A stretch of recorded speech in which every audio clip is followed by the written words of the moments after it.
Morgan, the feature writer for the San Antonio Marriage Initiative. I am so delighted and honored to introduce you to Richard Albertson today. Richard is the founder and president of Live the Life, a marriage and family organization based in Florida. Richard has had a long career investing in families. He is a co-founder and board treasurer for the National Association for Relationship and Marriage Education. He was appointed by Florida Governor Rick Scott to the Florida Faith-Based and Community-Based Advisory Council in 2013, and in 2017, his fellow council members elected him as chairman. He previously served as chairman of the Florida Commission on Marriage and Family Support, chairman of the Florida Commission on Responsible Fatherhood, and as a board member of the National Abstinence Education Association, as well as working for both Presidents Ronald Reagan and George W. Bush, the latter as a representative in the U.S. Department of Agriculture. Richard, thank you so much for being here. Thank you, Amy. It's good to be with you. Yeah, this is such a pleasure. You know, we've been hearing a lot of good things about Florida lately. Tell us about Live the Life. How did you get started? What you're hoping to accomplish there? Well, we started Live the Life back in 1998 with a mission to strengthen marriages and families. And it kind of came out of our own pain and suffering in our own marriage from years ago when Elizabeth and I were teaching our marriage class at our church. And it was Gary Smalley. If you remember Gary Smalley, Love is a Decision, an excellent teacher and one of the giants in the marriage field. And so we're watching that. We're teaching this class with our church. And one of the questions was, how would you rate your marriage on a scale of 1 to 10? And I gave it a 9.5. And Elizabeth, my wife, gave it a 2. And I was like, honey, 10 is the high score, 1 is the low score. I was not very happy with the score because we're teaching the class at our church, you know. And she says, I know 2's the low score and 10's high. I'm like, wow, Houston, we got a problem here. So I was kind of an idiot, and I got a legal pad out, and I started to write down a lot of suggestions on how Elizabeth could get her scores up, how she could be a better wife. And I had all kinds of suggestions on how to make her a better wife. So that kind of backfired, and she said that if things didn't change, she wanted a divorce. And that kind of led us on this path and this journey that we went through and trying to figure this out. And I was very frustrated with her. You know, why are you messing up my life and going to ruin our kids' lives? And you're throwing everything, you know, out the window. And I don't understand. I'm just very frustrated. And we didn't know what we were doing. So we were like crawling around on the ground looking for crumbs. And so that's when we found Gary Smalley and some of these other programs are out there. There wasn't as much back then when we had our marital crisis. And so we got through it and we dodged the bullet. We did not get divorced, but it made us very passionate. And that's why we started Live a Life several years after that, because we didn't want other couples to go through what we went through and not have the help and not have the resources. So that's kind of how it got started. Yeah. And you started, one of the things we really started with was that Hope Weekend, right? A real marriage intensive. Tell us about that and how that makes a difference. Well, yeah, working with couples in crisis is you know, that's heavy lifting. And you're getting in people's stuff, you're getting in their damage and their mud and their sin and all the drama, and it's very hard to do. So we realized we've got to move upstream. We can't, you know, that we got to get people before they're in this crisis mode. So that's when we started doing, you know, Adventures in Marriage and Power of Us and programs like that, just to kind of help couples learn the skills of how to have a strong, healthy marriage. And then we thought, well, you know, we got to get them before they're married because there's already so much drama and trauma and issues and stuff and broken relationships before they even get married. We got to get them when they're dating, and we got to get them when they're engaged. And then we said, well, you know, we need to get them when they're in high school. And then we need to move upstream even further to middle school, because helping people get a good foundation for lifelong marriage, this is not something that we're really taught. So we're trying to change that. We're trying to normalize relationship and marriage education. So it becomes, oh, it's just something everyone should do. If you want to have a healthy relationship, everyone should go through relationship and marriage education. So we just kept moving upstream, you know, until we got to the place where, okay, we're in middle schools now. So right now we're in, I think, 40 or 50 middle schools and high schools across the state of Florida. And you are across the state of Florida with all of these different resources, you know, kind of, it's not exactly cradle to grave. It's, you know, kind of that concept of a comprehensive approach. Let's talk about some of the things that you're doing and, you know, as it's been scaled across Florida.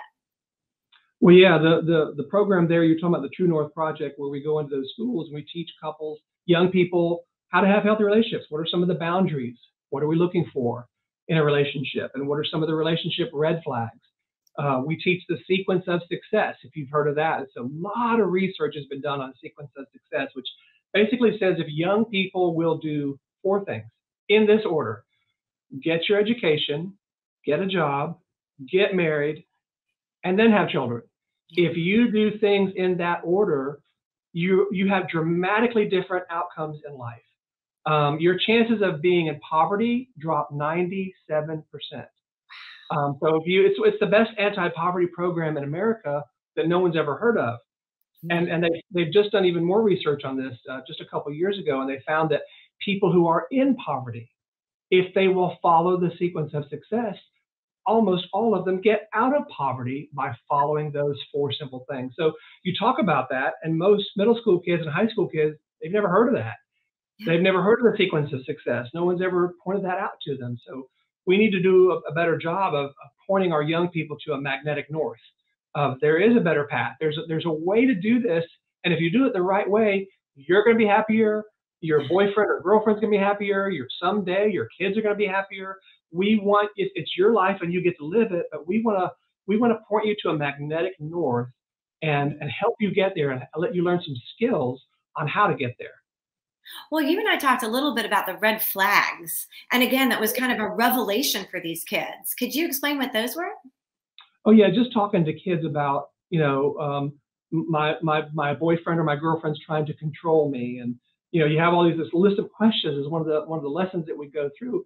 And as they go through that, a lot of these kids are in such dysfunctional homes, and they're growing up seeing all this drama, and they are seeing a lot of trauma too. That this generation is seeing more trauma than probably any generation in history, and so they're learning all the wrong ways to do relationships. They're learning all red flags and things that are unhealthy, and these are not good in relationships. But for so many of our young people, it's normal.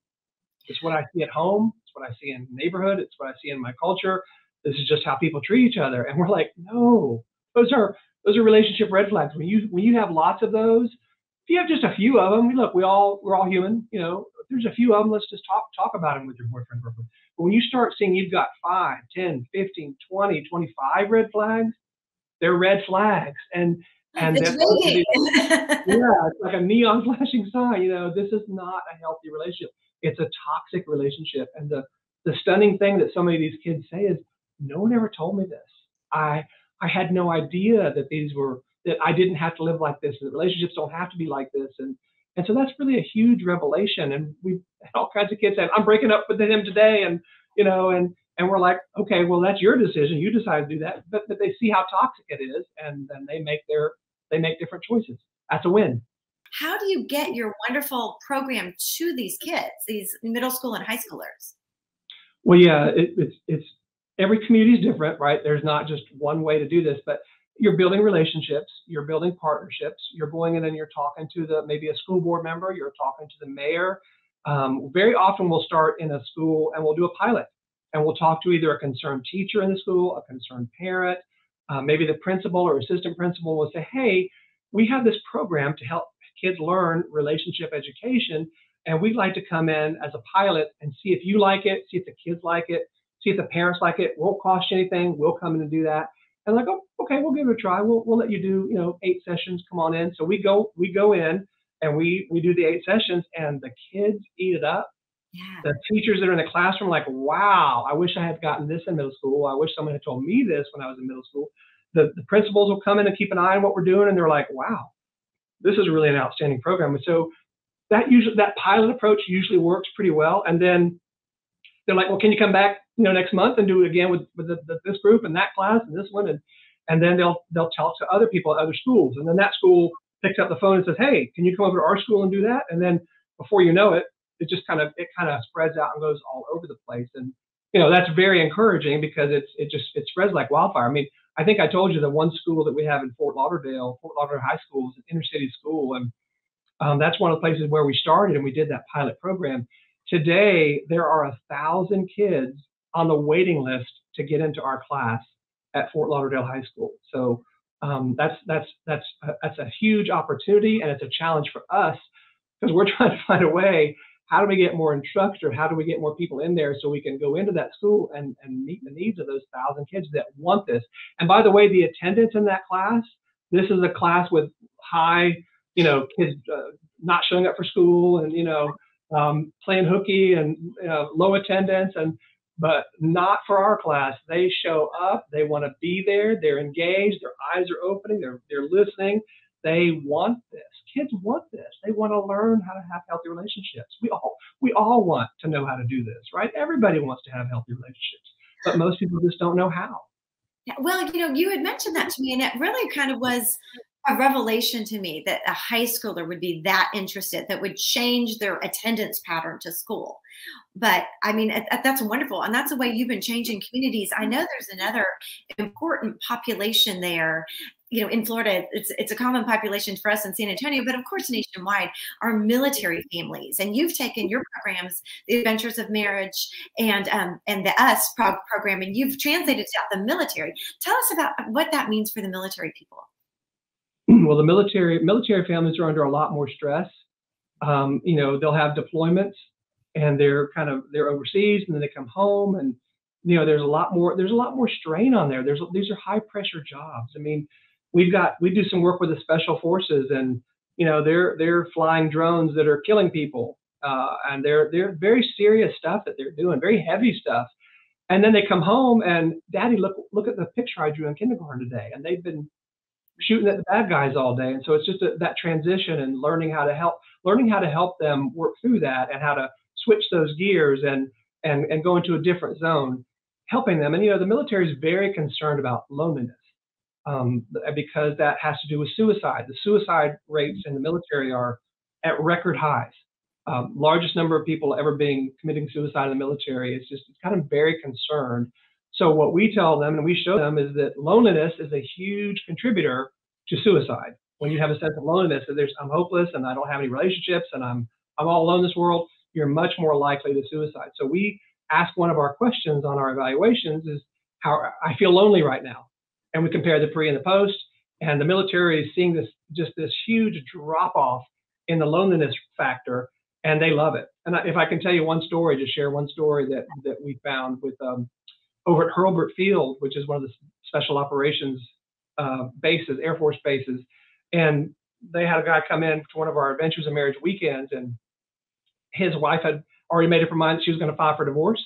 Mm-hmm. Yeah, I'll go to that stupid class because I'll be at the beach for a couple of days, stay at the hotel, stay at a nice place. But after the weekend, I'm filing for divorce. I'm going to serve my husband papers on Monday. And her husband got wind of the fact that he was going to have papers served, and so he was not happy about that. Ooh. He had already made up his decision that he was going to kill himself on Sunday after the retreat, because no sheriff's deputy was ever going to knock on his door and serve him papers. Wow. Well, they went through the Adventures of Marriage, and they started talking, they started bonding, they started connecting, they started learning how to communicate, they learned how to resolve conflicts, they had several aha moments, they were able to get all these breakthroughs. They had some coaches that were there helping them learn how to do these things the right way. And by the end of the weekend, they're hugging and kissing, and they just totally transformed their marriage. And then you fast forward a year later, and the chaplains told us the story. They said that guy came up to us a year later and said, "You know what, chaplain, I got to tell you, you didn't just save my marriage, you saved my life, because I had already made up my mind I was going to kill myself if she served me those papers." And then when we mentioned that story to one of our chaplains, Chaplain West, on one of our podcasts, he said, "Richard, that story happens all the time. We've lost count of the number of people that have said those exact words. It didn't just save my marriage, it saved my life." So man, that's heavy, and I love it, because we're helping these couples. We're helping these military couples that are serving and sacrificing for us, for you and me and my family. And to be able to help them and help them get to a better place and keep their family together, that is the best feeling in the world. Wow. Well, Marriage Champions, I don't think there's a better inspiration than to want to connect with Richard and live the life, to figure out how, to do the Adventures in Marriage, whether we do a weekend or, teach it at your class, at your church. And That's another thing too. Live the life. You have a really easy on-ramp for churches because that's what you love to do, right? Is to scale and help other people do it, not just you and your wife flying down there to try to do it. Tell us about your church program, how you empower churches.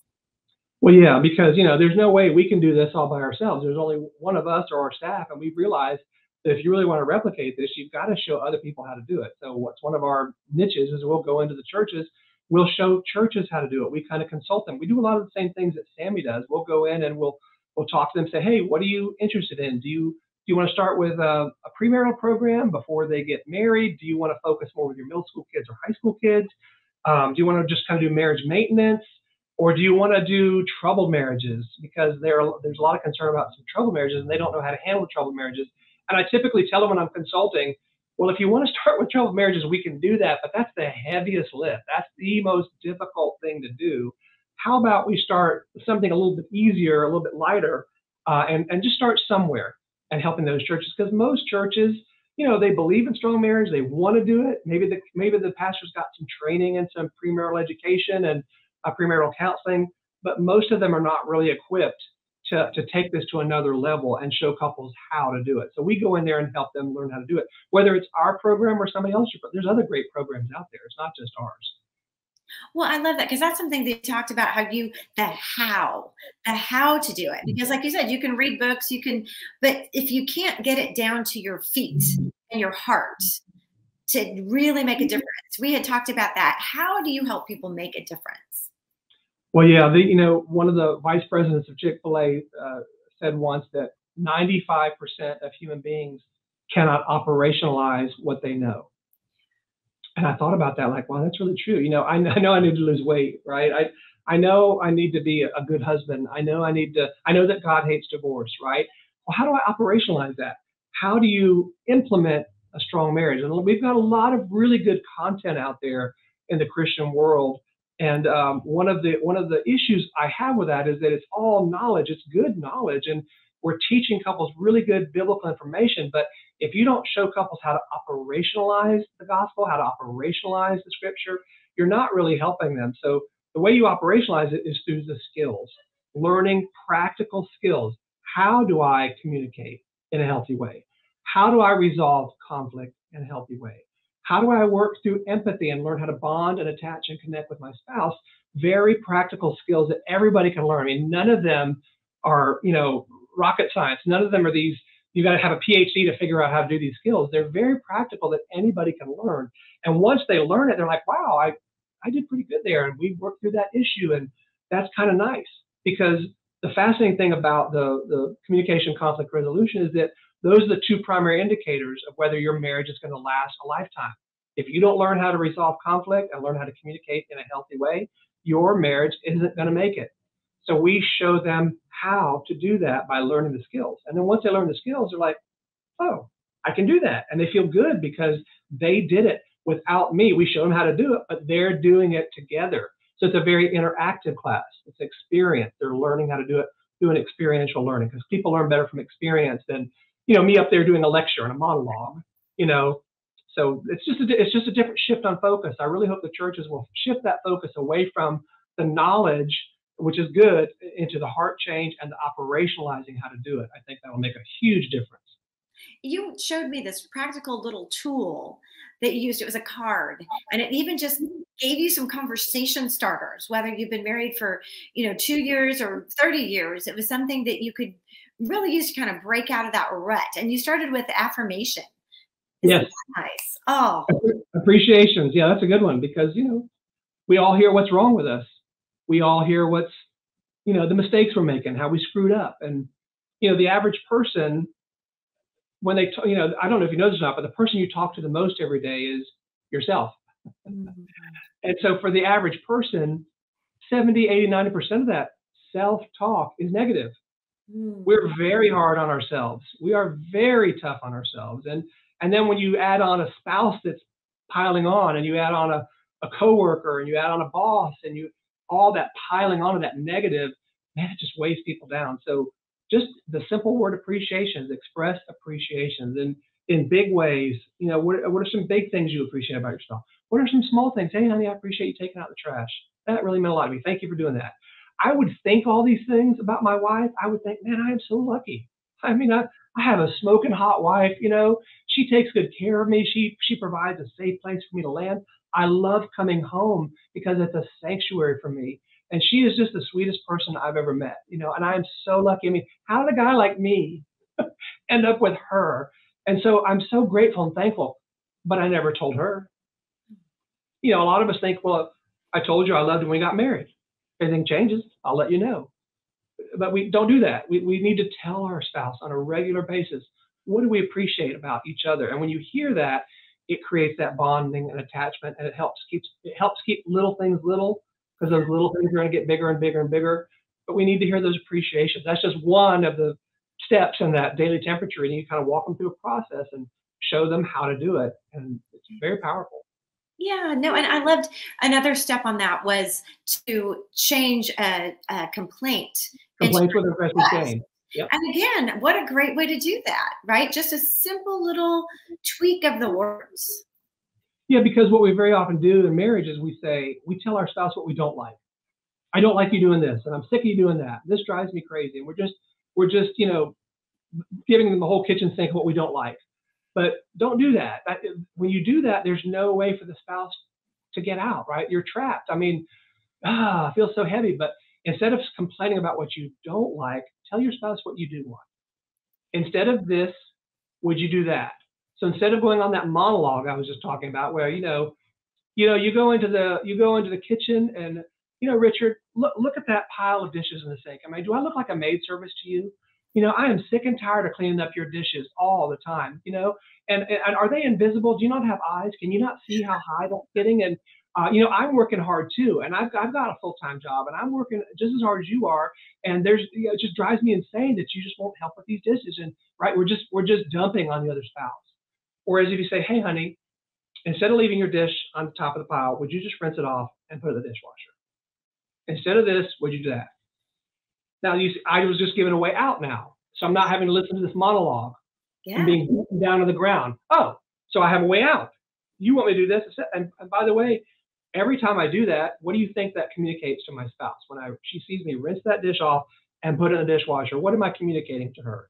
Yeah, her value, that you heard her and that she matters to you. And it's really a small thing. Like you said, keeping those small things small. Yeah, and I'm trying to do what you want me to do. And by the way, I like it better when you tell me what to do instead of just dumping on me, because I have a way out. I have an escape route to get out of it.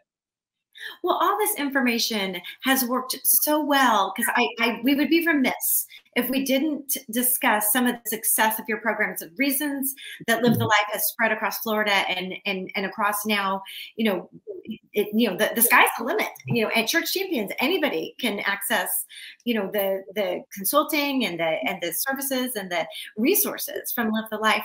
So you've had some independent agencies study you and study your success. Let's talk about some of that, because that's something that we don't always hear from our ministry. So I want our champions to really know how effective you guys are. Well, yeah, we did a project in Jacksonville, Florida, a 3-year project. It was called the COFI Project, Culture Freedom Initiative. And basically, we just got lots of churches. There was a community marriage initiative, community-wide, getting everyone to work together, to partner together. What can we do to lower the divorce rate in Jacksonville? Jacksonville, Florida, for 50 years, had the highest divorce rate per 1,000 population of any large city in the state of Florida. So for 50 years, it was the highest.